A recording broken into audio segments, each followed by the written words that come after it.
Bonjour mes chers compatriotes, je suis derrière la caméra. Vous allez comprendre pourquoi. Aujourd'hui, je veux vous parler du Tsati de Mabiala. Il a fait passer une vidéo. Je l'ai en miniature sur Facebook, mais je vais faire de mon mieux pour le cadrer et vous faire écouter, tant peu s'en faut, le son de la vidéo qu'il a fait passer peut parfois être inaudible, mais je vous en prie de prêter vos oreilles parce qu'il s'agit de la République. Nous n'en avons qu'une, même si aujourd'hui elle est hypothéquée par des rapaces, des vautours qui ne se contentent que de manger les cadavres de nos populations. Je vais vous écouter la vidéo de ce Tsati de Mabiala qui a pris fait et cause pour le groupe de Denis Sassou, la bande à Denis Sassou, qui a fait de lui le chef de file de l'opposition protocolaire. Alors, je vais vous faire écouter la vidéo. La force n'étant pas dans les mots, je vais résumer tout ceci dans un texte intégral que vous suivrez avec moi. Mes chers bien-aimés, je vous en prie, soyez attentifs à cette vidéo. Elle va nous révéler beaucoup de choses. Dialoguer avec les amis. Il faut se faire un, il faut aller vers les autres. Mais je veux avec les autres, avec quelque chose à proposer. Tant que ce travail de réflexion que nous sommes en train de faire n'est pas achevé, dès qu'il est achevé, nous irons avec quelque chose à proposer. C'est grâce à l'élection de 8 députés issus de l'Union panafricaine pour la démocratie sociale, devenu ainsi le parti de l'opposition le plus représenté à l'hémicycle, que son premier secrétaire a été désigné chef de file de l'opposition le 27 décembre 2017, et ce, conformément à la Constitution du 25 octobre 2015, à laquelle il s'était opposé avant de s'y conformer. Il n'y a pas de volte-face. Nous nous sommes battus pour le respect de l'ordre constitutionnel avec mes amis. La Constitution a été promulguée, puisque c'est sous la bannière de cette Constitution, malheureusement, que nous sommes allés à l'élection présidentielle. C'était déjà pour nous une reconnaissance de fait du nouvel ordre constitutionnel dans le pays. Je ne sais pas s'il ne faut pas fausse route, mais je n'ai pas de leçon à donner aux autres. Ainsi, la création d'un tel statut, c'est une première dans le paysage politique congolais. L'enjeu sera de taille pour le premier chef de file de l'opposition politique, celui de structurer l'opposition autour d'un idéal commun. Mais selon certains observateurs, ce rapprochement vers les autorités du chef de l'opposition fait de lui un partenaire des gouvernants. Il faut dialoguer avec les amis, il faut se faire un, il faut aller vers les autres. Mais je veux avec les autres, avec quelque chose à proposer. Tant que ce travail de réflexion que nous sommes en train de faire n'est pas achevé, dès qu'il est achevé, nous irons avec quelque chose à proposer. C'est une innovation peut-être qui peut amener les autorités en place et le chef de file de l'opposition à souvent accorder leur violon pour des questions d'intérêt tout à fait général. Déjà, il est géré par le ministère de l'Intérieur. Qu'est-ce qui peut bien en sortir dans la mesure où, pour moi, il cesse d'être un opposant, mais il devient plutôt un partenaire politique de ceux qui gouvernent. Pascal Tsati Mabiala prépare un projet qu'il proposera à ceux qui devraient l'accompagner dans sa nouvelle mission. Par ailleurs, Parfait Kolela, dont le parti UDH-UKI a aussi obtenu 8 sièges à l'Assemblée nationale, a revendiqué ce poste. Voilà, vous avez suivi comme moi, chers bien-aimés, bien que l'image soit rapétissée. Je suis toujours derrière la caméra. J'essaie de mon mieux de comprendre. En fait, je clopine, hein, cher bien-aimé. Je me suis foulé la cheville à tel point que je ne voudrais pas vous afficher ma mobilité très très réduite, mais finalement, vous me connaissez, excusez-moi. Je crois que vous reconnaissez également ma voix. Mais je vais directement vous faire constater que le Tsati de Mabiala vous parle d'un nouvel ordre constitutionnel qu'ils ont reconnu de fait.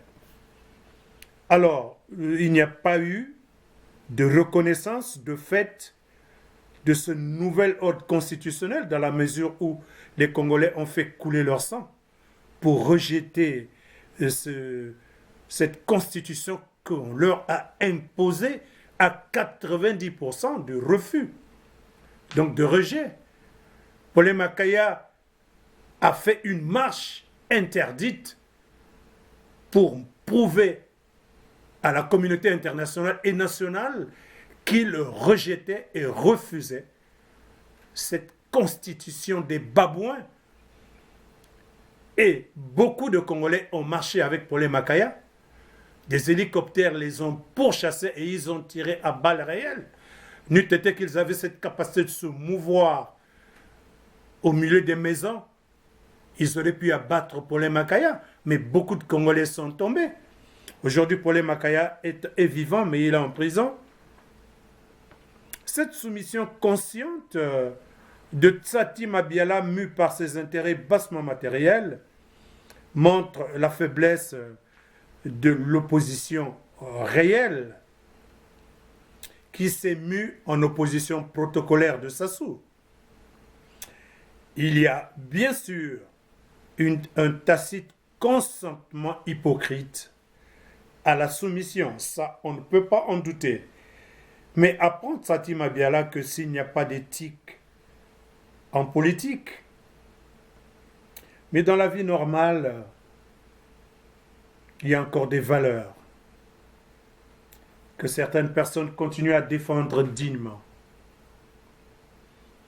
Il y a encore des valeurs qu'un fait que certaines personnes sacrifient de leur vie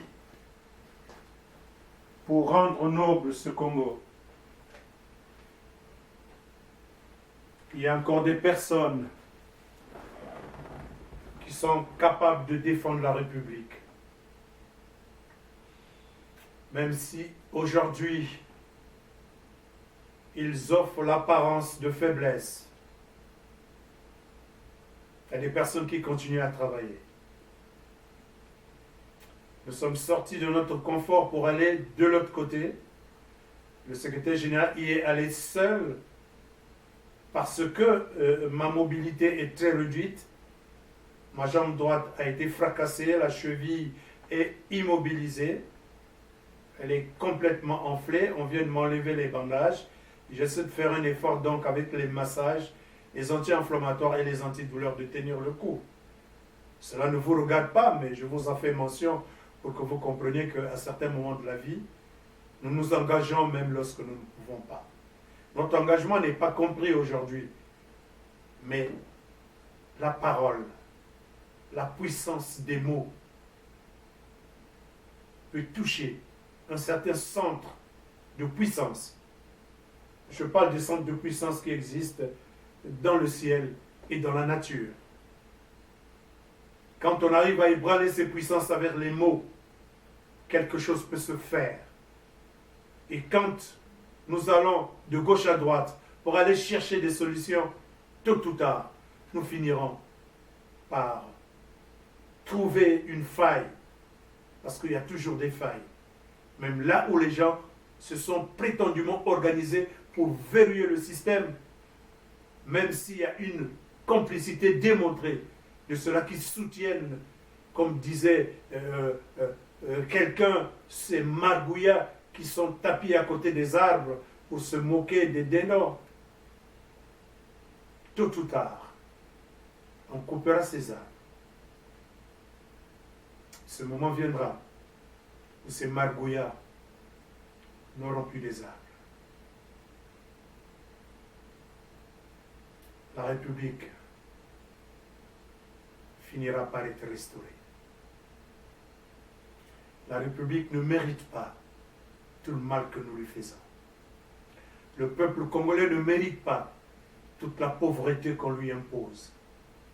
Non, le peuple congolais ne mérite pas de souffrir. Chers bien-aimés, je suis venu devant la caméra juste pour les besoins techniques de la présentation de cette vidéo. Je vais me lever avec beaucoup de peine dans le cœur. Tsati Mabiala, chef de file de l'opposition protocolaire de Denis Sassou. Tout ce que tu affiches prétendument à vouloir rencontrer des amis, tes amis, pour les accoquiner à la cause de Denis Sassou, sera une démarche vaine. Parce qu'en réalité, tes amis, s'ils sont tes amis, c'est qu'ils sont en complicité avec toi. Si tu me disais que tu allais rencontrer cette opposition que vous avez appelée radicale, en ce moment, j'aurais pu croire un peu de ta verve. Mais hélas, grand frère, qu'est-ce qui peut encore sortir de toi dès lors que tu passes du temps à te faire sodomiser par ton maître? Dès lors que tu passes du temps comme un cabot à lécher les bottes de ton maître. Tu es vraiment pitoyable. Tu as perdu la dignité, Tsati de Mabiala. L'histoire s'écrira. L'histoire te jugera. Cher peuple congolais, que Dieu vous bénisse. Et que Dieu soit sans miséricorde envers tous ceux-là qui ont contribué à détruire le tissu social du Congo-Brazzaville. À tous ceux-là qui ont versé le sang, à tous ceux-là qui ont été complices de ces crimes. Que le Seigneur soit sans miséricorde contre ces truands, ces criminels qui ont fait du Congo une dynastie anticonstitutionnelle. Que Dieu ait pitié du peuple Congo. Que Dieu bénisse ce peuple et qu'il sorte victorieux de cette guerre qu'on lui impose depuis 40 ans. Il y a un temps pour chaque chose. Que Dieu vous bénisse, peuple congolais. Que Dieu bénisse ce pays par son essence, par ses ressources humaines, naturelles et minérales. Que ce peuple soit restauré par la puissante grâce de Dieu et par les mains de nos ancêtres. Je vous remercie.